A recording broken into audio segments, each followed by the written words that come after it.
উপস্থিত আছে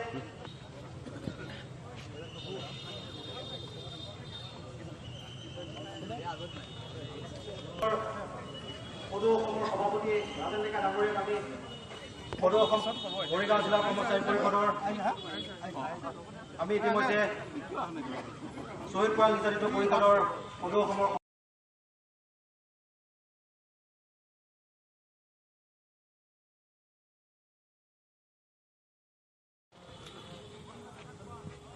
সমাজত উপস্থিত থকা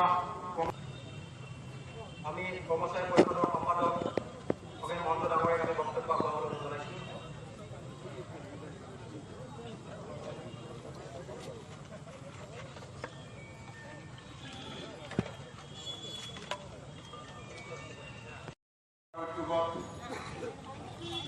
আজি দৌৰ সমদলৰ কাৰ্য আৰু ছাত্ৰ সংঘৰ সন্মানীয় সভাপতি সাধাৰণ সম্পাদক প্ৰমুখ্যে ছাত্ৰ ছাত্ৰীবৃন্দ জানে অসমত যি 6 বছৰীয়া বিদেশী বহিষ্কৰণ আন্দোলন হৈছিল, এই আন্দোলনত এই কথা সকলোৱে মনত ৰাখিব লাগিব। আমি যদি জাতি বৰ্ণ ধৰ্ম গোষ্ঠী নিৰ্বিশেষে সকলোৱে একত্ৰিত হৈ মাৰ বান্ধি সাহিত্য সংস্কৃতি আৰু অস্তিত্ব আমি হেৰুৱাই পেলাম।